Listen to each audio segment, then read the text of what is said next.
The knife was already in her hand before Elara Finch understood why. A shadow had moved along the garden wall, quick and silent, slipping between the rose trellis and the old stone fountain where no one was ever supposed to walk after dark. She had been told on her very first day that this walled garden behind Ashworth Hall was forbidden to everyone after sunset. No exceptions, no visitors, not even the staff who had served the family for 20 years. And yet someone was inside it now. Elara pressed her back against the ivy-covered wall and watched the figure move between the hedges, tall, broad-shouldered, wearing a plain wool coat with no markings, nothing like the fine clothes she had seen on the portraits lining the hallway of the main house.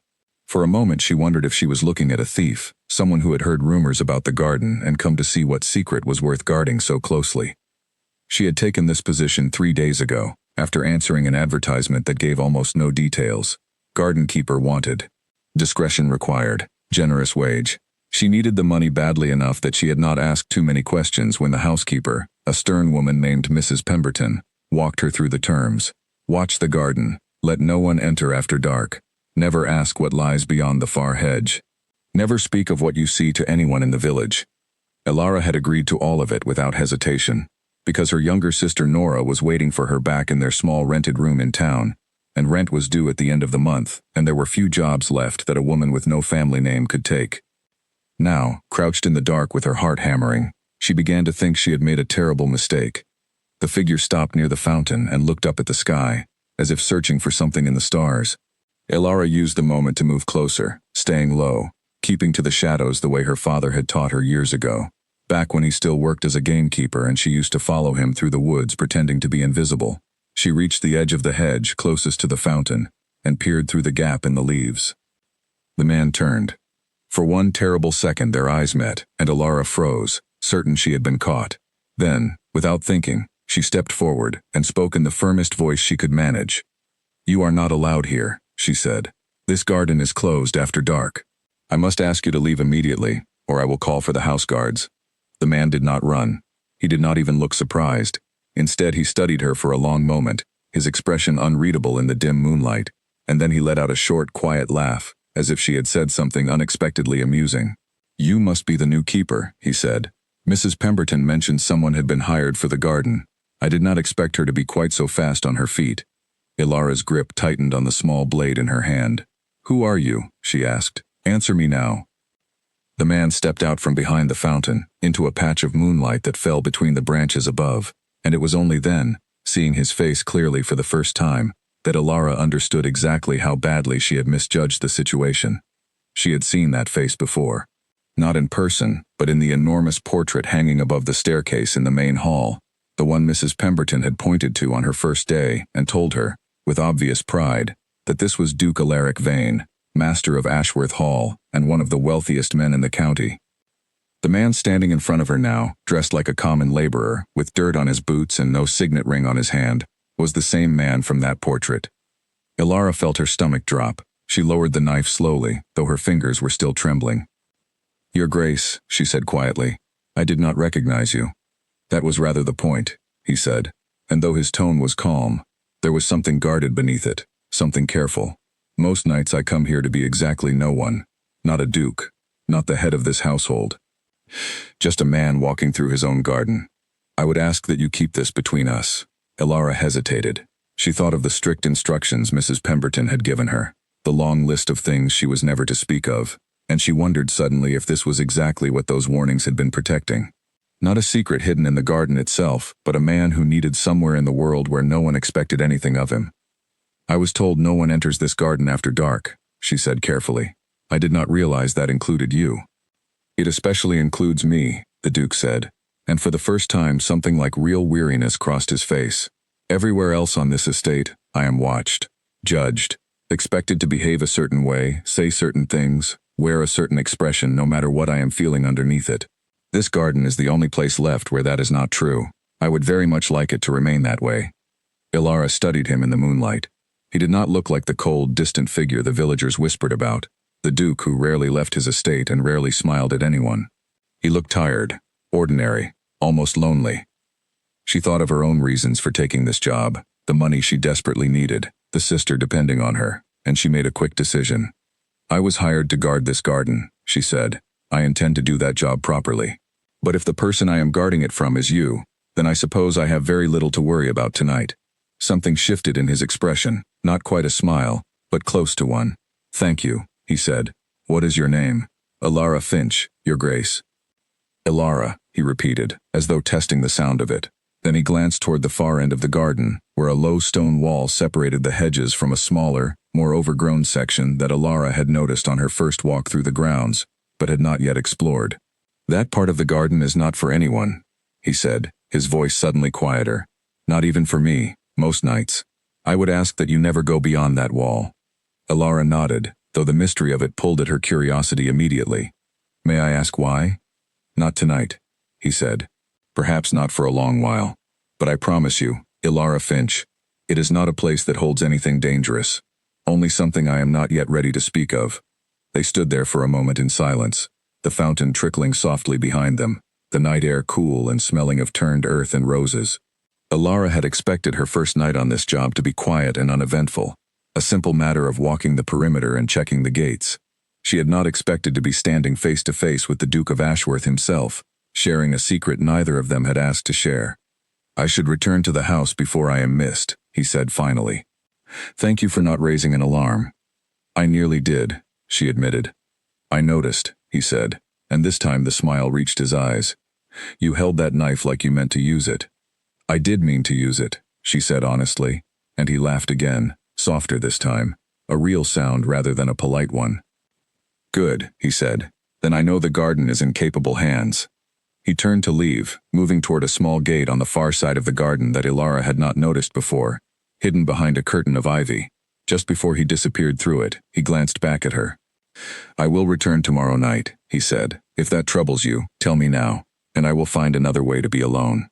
Elara considered the offer for only a moment. "It does not trouble me," she said, "provided you follow the same rule you gave me. Stay on this side of the wall." "Agreed," he said, and then he was gone, slipping through the gate and disappearing into the dark trees beyond, leaving Elara alone with the fountain and the roses and the strange, unsettled feeling that her simple job guarding an empty garden had just become something far more complicated. She spent the rest of the night walking the perimeter as instructed, checking each gate twice, listening for any sound that did not belong, but her mind kept returning to the Duke's face in the moonlight, the tiredness in his eyes, the way he had spoken about the garden as though it were the only honest place left in his entire life. When dawn finally broke over the hedges, painting the roses in soft gold light, Elara made her way back to the small cottage near the garden gate, where she had been given a room for the duration of her employment. She washed her face, changed out of her working clothes, and sat for a long moment on the edge of the narrow bed, thinking about everything that had happened. She had been hired to protect a secret.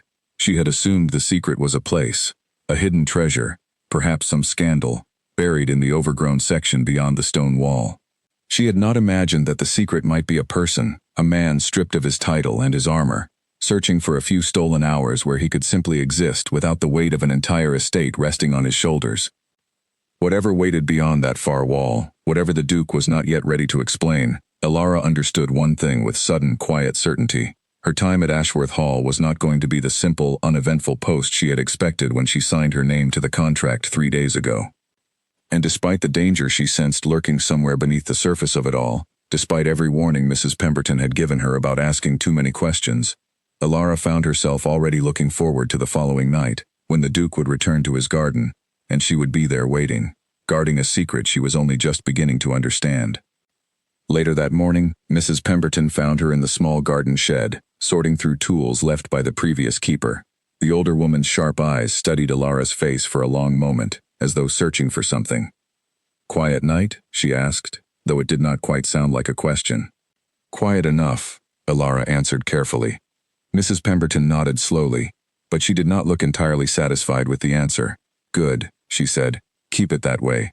Whatever you see in that garden, whoever you see there, it stays between these walls. Do you understand me, girl?" Elara held the older woman's gaze. "I understand," she said.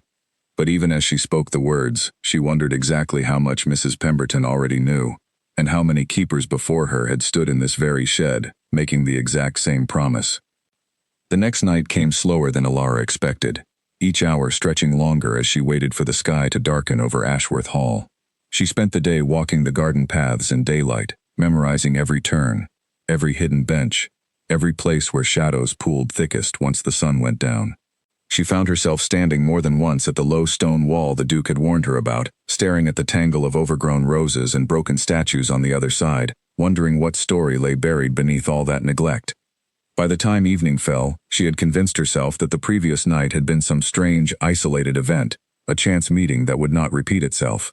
Dukes did not make a habit of sneaking into their own gardens dressed as common men. Surely he had only come that once, driven by some private trouble. And tonight the garden would be silent and empty just as Mrs. Pemberton had described it during her interview. She was wrong. He arrived just after the church bells in the distant village struck 10, moving through the same hidden gate as before, his coat pulled close against the evening chill. Alara watched him from the shadow of the old oak near the fountain, and this time she did not reach for her knife. Instead, she stepped forward calmly, as though greeting an old acquaintance rather than the most powerful man in the county. "You came back," she said. "I told you I would," he answered, and there was something lighter in his voice tonight, some of the weariness from the night before replaced by quiet relief. "Did you doubt me?" "I did not know what to expect," she admitted. "Dukes are not known for keeping their word to garden keepers." He laughed at that, a real laugh, and the sound of it surprised her. "Perhaps I am not a very good duke then," he said. "Or perhaps you have simply not met the right one before." They fell into step together along the garden path, an easy silence settling between them that felt strange considering how little they actually knew of each other.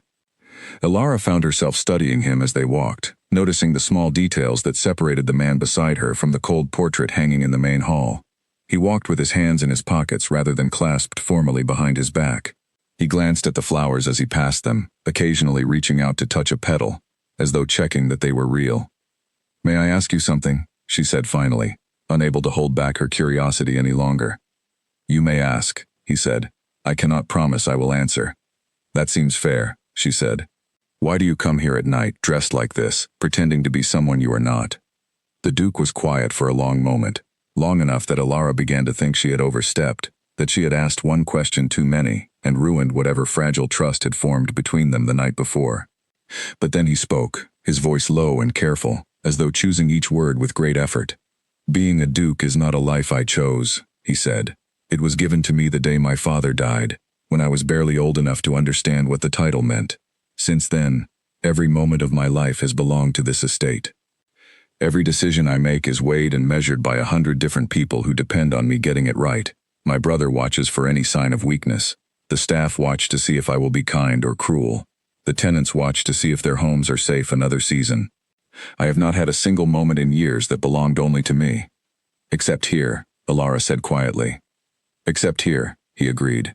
"In this garden, I am not the Duke of Ashworth. I am simply a man walking among roses, with no one expecting anything of me at all. It is the only peace I have left." Alara found herself moved by his honesty in a way she had not expected.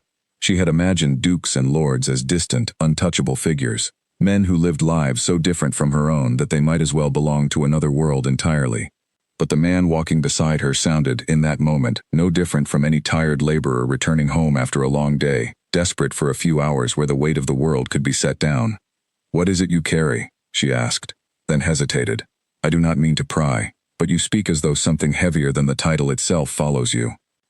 His steps slowed, and for a moment Alara thought she had finally pushed too far. But instead of retreating, he stopped near the fountain and looked toward the low stone wall at the far end of the garden, the one that separated the tended paths from the overgrown section beyond. "There is a grave beyond that wall," he said finally. "Someone very important to me is buried there, and very few people in this world know the truth of who that person was, or why their resting place had to be hidden away like this, separate from the family crypt where every other vein before me has been laid to rest." Alara felt a chill move through her that had nothing to do with the night air. "Who?" she asked softly. "I am not ready to tell you that yet," he said, and there was real pain in his voice now, something raw and unhealed. "Perhaps one day, not tonight." She nodded, understanding that some wounds needed time before they could be spoken of aloud. "I will not ask again until you are ready," she said. "Thank you," he answered, and something in his shoulders seemed to relax slightly, as though simply having someone who did not press him further was its own kind of relief. They continued walking, and slowly the conversation shifted to lighter things. He asked about her own life, and she found herself telling him about her sister Nora, about their small rented room in the village, about their father who had once worked as a gamekeeper on a neighboring estate before an illness took him 3 winters ago. She told him how she had taken whatever work she could find since then, how this position at Ashworth Hall, strange as it was, paid better than anything else she had been offered in months. "You do not ask why the wage is so generous for simply guarding an empty garden," he observed. "I assumed it was generous because the job required discretion," she said. "I am beginning to understand exactly how much discretion it requires." He smiled at that, though there was still sadness behind it. "You are perceptive, Alara Finch," he said. "More perceptive than most people who have worked in this house far longer than you." As the night wore on, Alara noticed something she had not expected to notice. Despite the strangeness of the situation, despite the vast difference in their stations, she found herself genuinely enjoying his company. He asked thoughtful questions and listened carefully to her answers.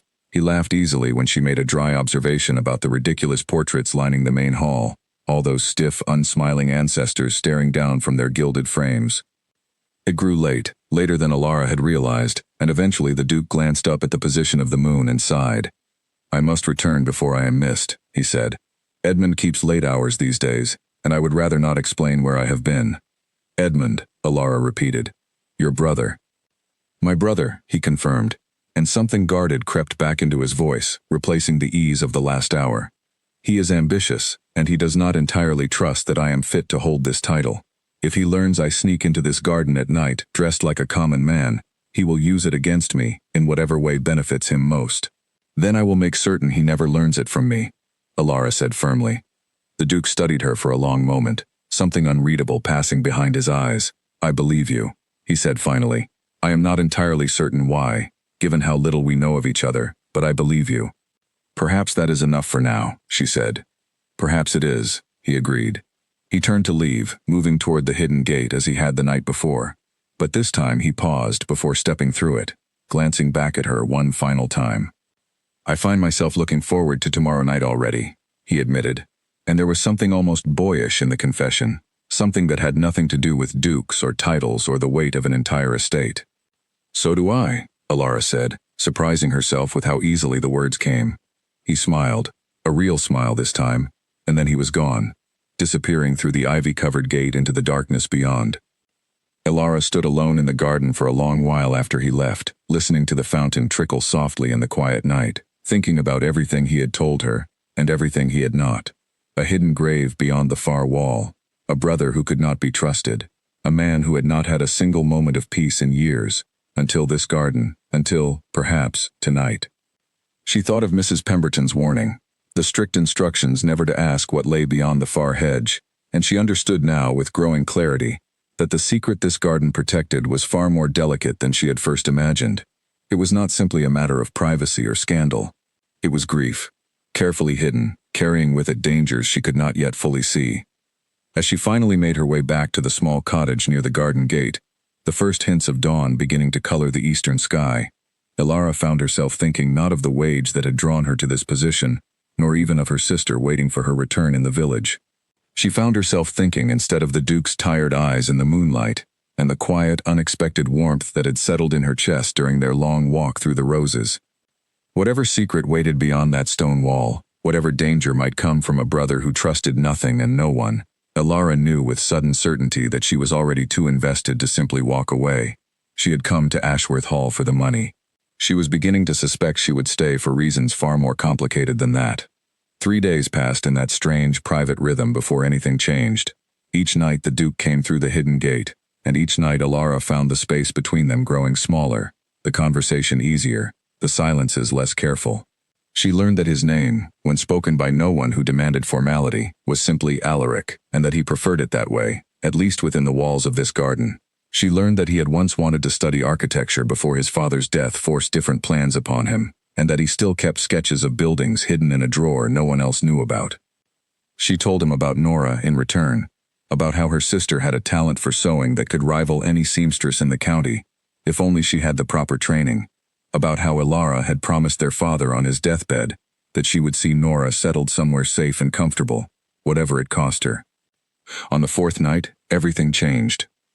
Alara arrived at the garden earlier than usual, restless with an energy she could not name, and found herself walking toward the low stone wall at the far end before she had consciously decided to go there. She told herself she only meant to look, to stand at the boundary and imagine what lay beyond it, nothing more. She had promised Alaric she would not cross it, and she intended to keep that promise. But as she approached, she noticed something that made her stop cold. The gate set into the overgrown section, half hidden beneath a curtain of dead ivy, stood open. Not wide, but enough that a careful eye would catch it. Enough that someone had been through it recently, and had not bothered, or had not had time, to close it properly behind them. Her first thought was of Alaric, that perhaps he had gone ahead of her tonight, finally ready to show her what lay beyond the wall. But something about the careless way the gate hung open did not match the careful, deliberate man she had come to know over these past few nights. Alaric moved through this garden like someone who respected its silence. This looked like the work of someone who did not care what damage they left behind. She hesitated only a moment before deciding. Whatever waited on the other side of that wall, if someone else had already broken the rule Alaric had asked her to keep, then her promise no longer applied in the same way. She was, after all, meant to be guarding this garden, and something had clearly gone wrong. The overgrown section beyond the wall was smaller than she expected, a tight tangle of neglected roses and broken statuary surrounding a single, modest headstone set beneath a weeping willow whose branches had grown so long they nearly touched the ground. Alara moved carefully through the undergrowth, her eyes adjusting to the deeper darkness beneath the willow's canopy, until she could make out a figure crouched near the headstone. Not Alaric. The man turned at the sound of her footsteps, and even in the poor light Alara recognized him instantly from the portraits in the main hall, though this one hung slightly apart from the others, in a smaller frame near the study. Lord Edmund Vane, the Duke's younger brother, his face sharp and calculating even in surprise. "You should not be here," Alara said, her voice steadier than she felt. Edmund rose slowly, brushing dirt from his knees with exaggerated care, and studied her with open curiosity rather than alarm. "Neither should you, garden keeper," he said, his tone carrying a faint mockery. "Though I suppose my brother has already told you all about this place. He does love his secrets." Alara said nothing, unwilling to confirm or deny anything until she understood what Edmund wanted. He crouched again beside the headstone, running a finger along the carved letters, and Alara caught a brief glimpse of the name etched there, before he shifted his body to block her view. "Do you know who is buried here?" he asked, not looking at her. "I was told it was not my business to know," she said carefully. Edmund laughed, a short, humorless sound. "How diplomatic. My brother has trained you well already." He stood, dusting off his coat, and finally turned to face her fully. "Let me save you the trouble of wondering, garden keeper. This grave belongs to a woman named Isolde. She was not family, not by any name our father ever recognized. But my brother visits her more faithfully than he visits our own father's crypt, and he has spent a great deal of money over the years making certain no one asks why." Alara kept her expression carefully neutral, though her mind was racing. "Why are you telling me this?" she asked. "Because someone should understand what they have agreed to protect," Edmund said, stepping closer. "And because I suspect you have already grown rather fond of my brother, which makes you either a very useful ally or a very dangerous liability, depending on what you choose to do with what you know." "I have not agreed to be either," Alara said firmly. Edmund smiled, though it did not reach his eyes. "Everyone agrees to something eventually," he said. "I only hope, when the time comes, that you choose wisely. This estate has room for people who understand loyalty. It has very little patience for those who do not." He moved past her, brushing close enough that she caught the scent of expensive cologne beneath the garden's earthy air, and paused at the broken gate. "Do give my brother my regards," he said over his shoulder. "And do consider, garden keeper, how much safer your position here would be if you kept me informed of his little nighttime habits. I can be quite generous to those who help me." Then he was gone, disappearing through the gap in the wall, leaving Alara alone beside the willow tree and the hidden grave, her heart pounding with a dozen unanswered questions. She did not go looking for the name on the headstone. She told herself it was not her secret to uncover, that Alaric deserved to be the one who told her, in his own time, in his own words. But she could not stop thinking about what Edmund had said, about loyalty and usefulness and the quiet threat buried beneath his falsely friendly tone. When Alaric arrived later that night, he found her waiting near the fountain, and he must have seen something troubled in her face immediately, because his easy smile faded the moment their eyes met. "What happened?" he asked. "Your brother was here," she said, "beyond the wall." Alaric went very still. "What did he say to you?" She told him everything, choosing her words carefully, watching his face darken with each detail. When she finished, he sat down heavily on the edge of the fountain, running a hand through his hair, looking suddenly much older than his years. "I should have warned you he might try something like this," Alaric said quietly. "Edmund has always believed that everyone has a price. He cannot understand loyalty that is not bought." "I did not ask about the name on the stone," Alara said. "I thought that was yours to tell me, if you ever wished to." Something shifted in Alaric's expression, gratitude mixed with something deeper, something that looked almost like relief. "Her name was Isolde," he said finally, his voice barely above a whisper. "She was the woman I was meant to marry, before my father decided her family's fortune was not large enough to suit our name. She died 3 years ago, before I could find a way to change his mind, before I could make things right. I could not bury her among my own family, not without answering questions I was not prepared to answer. So I brought her here instead, to the one place on this entire estate that has always felt like it belonged to me and no one else." Alara sat beside him, close enough that their shoulders nearly touched, and said nothing for a long moment, letting the weight of his grief settle between them without trying to fill the silence with empty comfort. "I am sorry," she said finally. "So am I," he answered. They sat together as the fountain trickled softly beside them, and Alara understood now with complete clarity exactly what she had agreed to protect when she took this position. Not simply a garden, not simply a family scandal, but a grief so private and so carefully guarded that only this small, hidden corner of the world had ever been allowed to hold it. Whatever Edmund wanted from her, whatever price he believed everyone eventually accepted, Alara knew in that moment that she would not be the one to hand this secret over. Not for any amount of money, not for any promise of safety. She only hoped that resolve would be enough when the time came to test it. Captain Owen Marsh arrived at Ashworth Hall 5 days later, announced by the sound of carriage wheels on gravel and the sharp bark of orders to the stable hands. Alara watched his arrival from an upstairs window while helping Mrs. Pemberton sort linens, and something about the way he carried himself, all easy charm and careful watchfulness, made the hair on her arms rise before she even knew his name.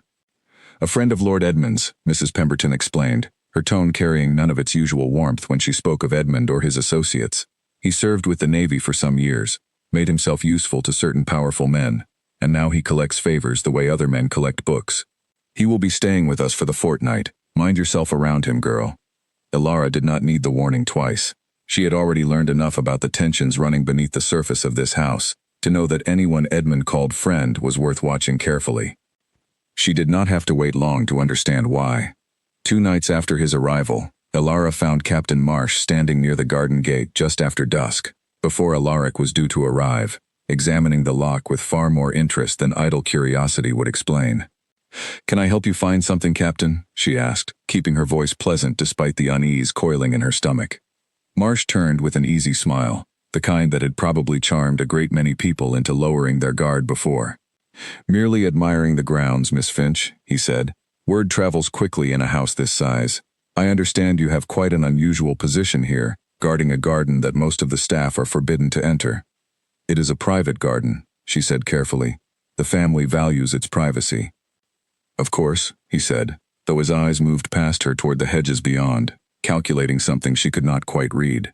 "Privacy is a valuable thing. So is information, for those who know how to trade in it. Lord Edmund tells me you have already had one conversation with him about the nature of this garden." Alara felt her pulse quicken. "Lord Edmund and I spoke briefly," she said. "Nothing more." Marsh studied her for a long moment, and she had the distinct impression of being weighed and measured, as though he were deciding exactly how much pressure it would take to bend her to whatever purpose he had in mind.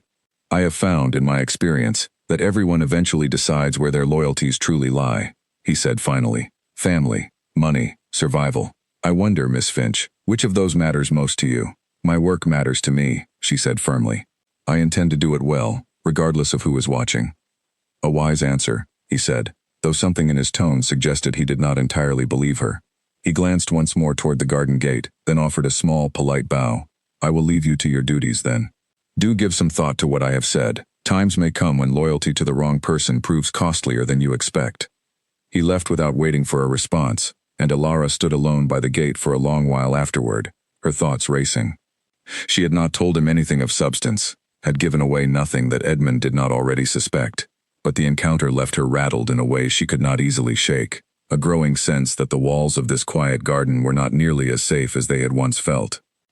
When she told Alaric about the exchange later that night, his expression grew grave in a way she had not seen before, even during their conversation about Isolde. "Owen Marsh does not act without instruction," Alaric said, pacing slowly along the garden path. "If Edmund has brought him here specifically to investigate, then he means to move against me sooner than I expected. He has been gathering support among the estate's trustees for months, waiting for any opportunity to argue that I am unfit to hold this title. A scandal involving Isolde's grave, hidden and unexplained for 3 years, would give him exactly the leverage he needs." "What will you do?" Elara asked. "I do not yet know," he admitted, and the honesty in his voice frightened her more than any confident plan would have. "For 3 years I have kept this secret buried, quite literally, because I could not bear the thought of the world picking apart something so private, turning her memory into gossip for people who never knew her, never loved her the way I did. But if Edmund forces my hand, I may have no choice but to speak the truth before he can twist it into something ugly." "Would that be so terrible?" Elara asked gently. "The truth, spoken on your own terms, rather than stolen from you." Alaric stopped walking and looked at her, something complicated moving across his face. "Perhaps not," he said slowly. "Perhaps I have spent 3 years protecting a secret that no longer needs protecting, out of grief rather than genuine necessity. I have not considered it that way before." They walked together in silence for a while, and Elara found herself thinking of her own sister, of the promise she had made their father, of how far she would go to protect Nora from harm. She understood, in a way few others might, exactly what it meant to carry a burden of love and duty that outweighed everything else. "I will not let Edmund or his captain use me against you," she said finally, breaking the silence. "Whatever pressure they apply, whatever they offer, I will not betray what you have trusted me with." Alaric turned to face her fully, and for a long moment neither of them spoke. "Why?" he asked quietly. "You owe me nothing, Elara. This is not truly your fight." "It became my fight the moment I chose to stand guard over it," she said, "and it became something more than duty somewhere along the way, though I could not tell you exactly when." Something shifted in the space between them, an understanding neither of them had spoken aloud but both of them clearly felt. Alaric reached out, hesitant, and touched her hand where it rested on the low stone edge of the fountain, and Elara did not pull away. "I am glad it was you who answered that advertisement," he said softly. "Whatever comes of this, I am glad it was you."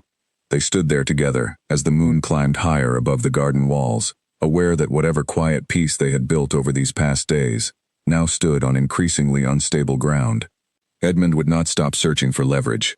Captain Marsh would not stop asking careful, probing questions designed to find cracks in her resolve. And somewhere beyond the garden walls, the entire weight of Ashworth Hall's future was beginning to shift toward a confrontation that neither of them could avoid much longer. But for tonight, at least, they had each other, and the fragile, precious understanding that had grown between them in this small, hidden corner of the world. It would have to be enough to carry them through whatever came next. The confrontation Elara had feared arrived not at night, in the safety of the garden, but in broad daylight, in the middle of the great hall, where every servant in the house could witness it unfold. She had been summoned that morning by Mrs. Pemberton, told only that Lord Edmund wished to speak with her regarding her duties, and had walked into the hall expecting a private conversation. Instead, she found Edmund standing near the base of the grand staircase, Captain Marsh at his side, and Alaric descending the stairs from the opposite direction, his face already tight with the particular wariness he reserved only for his brother. "Ah, good," Edmund said as Elara entered, his voice pitched to Carrie. "Our garden keeper joins us. I thought it only fair she hear this discussion directly, given how closely it concerns her position." "What is the meaning of this?" Alaric asked, his voice low and controlled, though Elara could see the tension coiled beneath his calm exterior. "The meaning, brother, is that I have grown tired of secrets," Edmund said, spreading his hands in a gesture of false innocence. "For 3 years you have maintained a hidden grave on this estate, told no one the truth of who lies there, and spent considerable sums ensuring the matter remained buried, quite literally. I have brought this to the attention of several trustees, who share my concern that a man capable of such extensive deception may not be entirely fit to manage an estate of this size." Several members of the household staff had gathered at the edges of the hall by now, drawn by the raised voices, and Elara felt her stomach twist as she realized exactly how public this confrontation was becoming.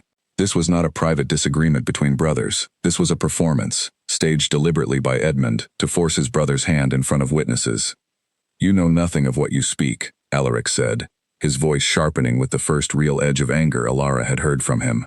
That grave belongs to a woman I loved, a woman our father refused to let me marry because her family's fortune did not meet his standards. I kept her memory private because grief deserves privacy, not because I have anything to hide. And yet you hid it, Edmund pressed, turning toward the gathered staff as though addressing a jury rather than a room full of servants. Hid it so thoroughly that even your own household staff were forbidden to know the truth. Tell me, brother, what else have you hidden during your years managing this estate?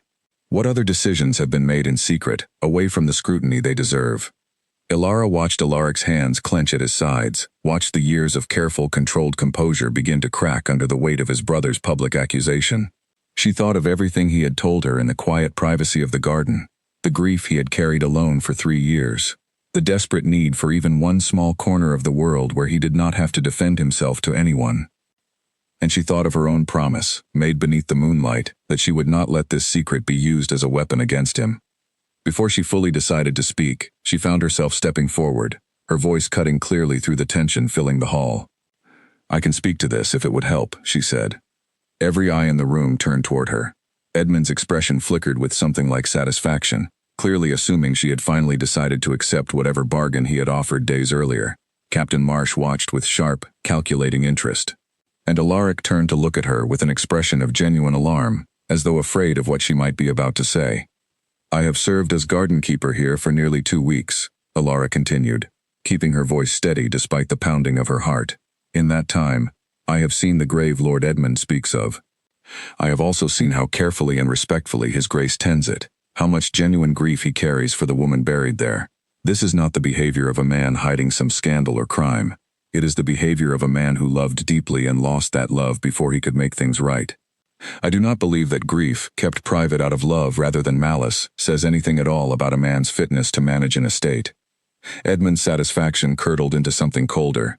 And what would a garden keeper know of fitness to manage an estate, he said, his tone turning sharp and dismissive. Perhaps nothing, Alara said evenly, but I know something of loyalty, and something of grief, and I know that using either as a weapon against someone says a great deal more about the person wielding it than the person it targets. A ripple of murmurs moved through the gathered staff, and Alara caught sight of Mrs. Pemberton's face at the edge of the crowd, an expression of surprised approval replacing her usual stern composure. Edmund's jaw tightened, clearly aware that the confrontation was not unfolding the way he had planned. He glanced toward Captain Marsh, some silent communication passing between them, before turning back to his brother with renewed determination. This changes nothing, he said. The trustees will still want answers regarding your judgment, brother. A hidden grave is a hidden grave, regardless of how sympathetically your garden keeper chooses to frame it. Then I will give them answers, Alaric said, and something in his voice had shifted, the earlier tension replaced by a kind of resolved calm that Alara recognized immediately. She had seen this same transformation the night he first admitted, beside the fountain, that perhaps 3 years of secrecy had outlived its necessity. I will tell the trustees everything, Alaric continued, his voice growing stronger with each word. I will tell them about Isolde, about our father's refusal to let us marry, about my grief, and my decision to bury her privately, rather than expose her memory to gossip. I will let them judge for themselves whether that decision reflects poorly on my character, or whether it simply reflects the actions of a man who loved someone deeply and tried, however imperfectly, to protect that love even after death. I am done hiding, Edmund. If you wanted to force my hand, congratulations. You have succeeded, though perhaps not in the way you intended. Edmund's expression flickered through several emotions in quick succession: surprise, calculation, and finally something that looked almost like frustration at having his own scheme turned against him. Very well, he said stiffly. We shall see how the trustees receive your honesty. He turned and strode from the hall, Captain Marsh following close behind, though not before the captain cast one final appraising glance toward Alara, as though reassessing exactly how much of a threat she truly posed. The gathered staff slowly dispersed, whispering among themselves, and within moments Alara found herself standing alone with Alaric in the now quiet hall, the tension of the confrontation still hanging heavy in the air between them. You did not have to do that, he said quietly. You could have stayed silent, protected your own position. I could have, she agreed. But I made you a promise, beneath that fountain, and I intend to keep it. Alaric stepped closer, something raw and grateful in his expression. Thank you, he said. Whatever happens next, whatever the trustees decide, I am grateful you stood beside me today. I meant what I said in there, Elara replied. About loyalty. About grief not being a weapon. I believe every word of it. I know you do, he said softly. That is precisely why it mattered so much, hearing you say it aloud. They stood together in the quiet hall, the echoes of the confrontation still settling around them, both aware that the coming days would bring far greater scrutiny than either of them had faced before. The trustees would ask questions. Edmund would not simply retreat and accept defeat. And somewhere in the shadows, Captain Marsh would continue searching for whatever leverage he believed could still be extracted from the situation. But for the first time since Elara had arrived at Ashworth Hall, she sensed something shifting beneath the surface of all that danger. A small, fragile hope that perhaps the secret they had guarded together for 2 weeks was finally ready to step into the light, on their own terms rather than Edmund's. Whatever came next, they would face it together. That much at least felt certain. The trustees arrived at Ashworth Hall 3 days later, 5 stern-faced men in formal dress who gathered in the estate's largest meeting room to hear Alaric's account of the hidden grave and the years of secrecy surrounding it. Elara was not permitted inside the meeting itself, but she waited in the corridor outside with Mrs. Pemberton, both of them straining to catch fragments of the conversation through the heavy oak doors. Edmund had spent the days leading up to the meeting building his case carefully, speaking privately with each trustee, planting careful seeds of doubt about his brother's judgment and fitness to lead. Captain Marsh had disappeared from the estate entirely the morning after the confrontation in the Great Hall, and Elara suspected he had been sent to gather whatever additional information Edmund believed might strengthen his position, though what exactly that might be, she could not guess. She had not seen Alaric since the previous evening, when he had come to the garden looking exhausted but resolute, having spent the entire day preparing his account for the trustees. He had asked her, quietly, whether she believed he was making the right choice, finally speaking the truth after 3 years of careful silence. I believe you are choosing honesty over fear, she had told him. Whatever the trustees decide, that choice belongs entirely to you, and I think it is the right one. Now, standing in the corridor with her heart in her throat, Elara could only wait and hope that her faith in him had not been misplaced. The meeting stretched on for nearly 2 hours before the doors finally opened, and the trustees filed out one by one, their expressions unreadable. Edmund emerged last, his face tight with barely controlled frustration, and he shot Elara a look of pure venom as he passed her in the corridor, confirming her suspicion that whatever had happened inside had not gone according to his plan. Alaric appeared moments later, and the moment his eyes found Elara's, something in his exhausted expression softened into relief. It is over, he said, his voice carrying a weight of released tension. I told them everything. Isolde, our father's refusal, my grief, the years of secrecy. I told them I understood if they questioned my judgment for keeping such a significant matter hidden. But I asked them to judge the decision itself, not simply the fact that a decision was made privately. And what did they decide? Mrs. Pemberton asked, stepping forward with obvious concern. They found no fault in my judgment, Alaric said, a note of genuine surprise still coloring his voice, as though he had not quite allowed himself to hope for such an outcome. Several of them expressed sympathy for the circumstances. One, an older man who had known our father personally, even admitted that he had always found our father's refusal to let me marry Isolde needlessly cruel, motivated more by pride than genuine concern for the estate's welfare. They see no reason my grief, privately managed, should reflect poorly on my ability to lead this estate going forward. Relief flooded through Elara so powerfully that she felt momentarily unsteady, and she reached out instinctively to grip the edge of a nearby table for support. He is safe, she thought. Whatever else happens now, he is safe. Edmund will not simply accept this outcome, Alaric continued, his expression growing more serious. He has invested too much in trying to unseat me to abandon the effort now. But for today at least, we have won. That evening, for the first time since Elara had taken her position at Ashworth Hall, Alaric came to the garden not through the hidden gate in secret, dressed as a common laborer, but openly, through the main path, wearing his usual fine clothes, with no need any longer to hide his presence there. I find I no longer need to pretend to be someone else within these walls, he told her, a genuine smile brightening his tired face. The trustees know the truth now. Edmund's leverage is gone. I can simply be myself here, without fear of what that honesty might cost me. Does that mean you will stop coming at night? Elara asked, surprised by the small pang of loss the thought produced in her. Alaric laughed softly, shaking his head. No, he said, I think I have grown rather fond of these quiet evenings, regardless of whether secrecy demands them. Perhaps especially because you are here to share them with me."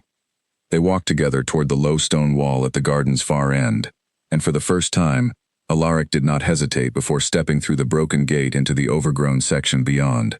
Alara followed, and together they knelt beside Isolde's headstone beneath the weeping willow, clearing away the worst of the tangled growth that had accumulated over the years of hidden neglect.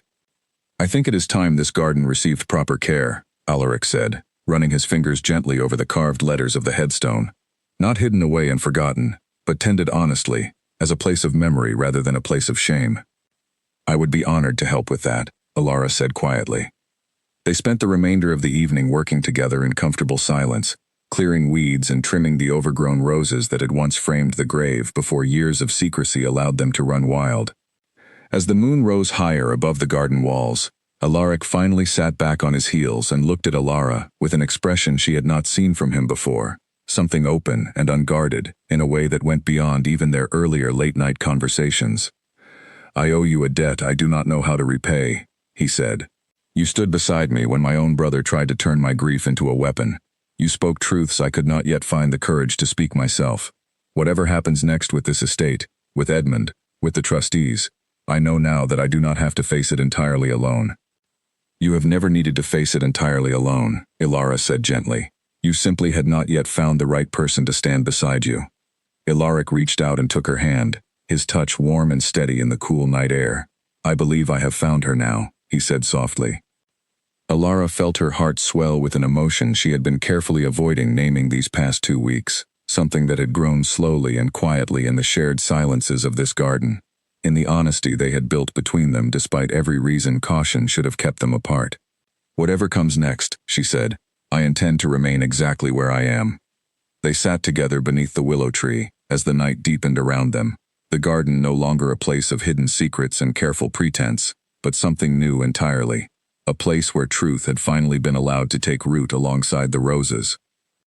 Edmund did not disappear quietly, though his methods grew more careful in the weeks that followed the trustees' decision. He remained at Ashworth Hall, watching from the edges of every gathering, his expression carrying the particular patience of a man who had merely postponed his ambitions, rather than abandoned them entirely. Captain Marsh returned briefly, empty-handed from whatever information he had gone searching for, and left again within days, his usefulness to Edmund apparently exhausted for the time being. Alara noticed the change in the household almost immediately. Where staff had once whispered nervously about the forbidden garden and the mysterious keeper hired to guard it, they now spoke openly, with something like admiration, about the young woman who had stood before the trustees, and spoken honestly on the Duke's behalf. Mrs. Pemberton's stern demeanor softened considerably in the weeks that followed, and one evening, while helping sort linens in the same small room where their first careful conversation had taken place, the older woman finally allowed herself something close to warmth. "I have watched a great many keepers come and go from that garden," Mrs. Pemberton said, not looking up from her work. "None of them ever cared for it the way you have. None of them ever cared for him the way you clearly do either." Alara felt her cheeks warm, though she did not deny the observation. "Is that a problem?" she asked carefully. Mrs. Pemberton finally looked up, something almost like approval in her sharp eyes. "Not for me to say," she answered, "though I will admit, the house feels different with you in it. Lighter, somehow. I think perhaps we all needed that more than we realized." The garden itself transformed steadily over the following weeks, as Alaric and Alara worked together each evening clearing the overgrown section beyond the stone wall, restoring the roses that had once grown wild around Isolde's grave, repairing the broken statuary that had stood neglected for years. What had once been a hidden place of grief slowly became something gentler, a memorial tended with love, rather than concealed in shame, open now to anyone in the household who wished to pay their respects. Alaric brought fresh flowers to the grave each week, no longer sneaking through hidden gates under cover of darkness, but walking openly across the grounds in full daylight, his grief finally allowed to exist without the burden of secrecy weighing it down. Alara often joined him, and together they would sit beneath the willow tree, talking quietly about Isolde, about the estate, about the small, ordinary hopes that had begun to take root between them despite everything that had once stood in their way. One evening, nearly a month after the confrontation with the trustees, Alaric found Alara sitting alone beside the fountain, watching the water catch the last light of sunset, and something in his careful expression told her he had come with more on his mind than the usual evening conversation. "I have been thinking," he said, settling beside her on the stone edge of the fountain, "about this garden, about everything that has happened here these past weeks, about you." Alara turned to face him, her heart beginning to quicken. "What have you been thinking?" she asked. "I was hired guards for many things in my life," he said, a small wry smile touching his lips. "Guards for my estate, guards for my reputation, guards for a grief I could not bear to let anyone see. But I never expected that the person I hired to guard a simple garden would end up guarding something far more valuable. My peace, my honesty, perhaps, if I am honest with myself, my heart as well." Ilara felt tears gather unexpectedly at the corners of her eyes, though she could not have said whether they came from joy or the sheer relief of finally hearing spoken aloud what she herself had felt growing steadily over these past weeks. "I did not come here looking for any of that," she admitted. "I came here because I needed the wage, because my sister needed me to find steady work, because I had run out of other options. I never expected to find someone who saw me as more than simply a servant hired to keep watch over an empty garden." "You were never simply that to me," Alaric said softly. "Not from that very first night, when you nearly struck me with a kitchen knife and then had the courage to demand my name." Alara laughed despite herself, the sound easing some of the emotion tightening her chest. "I nearly did strike you," she reminded him. "I am rather glad you did not," he said, reaching for her hand once more. "I do not know exactly what the future holds, Alara. Edmund has not given up his ambitions, and there will likely be further difficulties before this matter is fully settled. But I know that whatever comes, I would like to face it with you beside me, not as my garden keeper, but as someone I have come to care for, more deeply than I ever expected to allow myself to care for anyone again."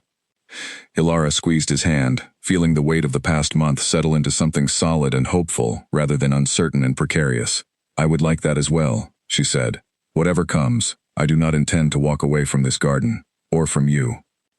They sat together as the last light faded from the sky, the fountain trickling softly beside them, the roses breathing their quiet fragrance into the cool evening air.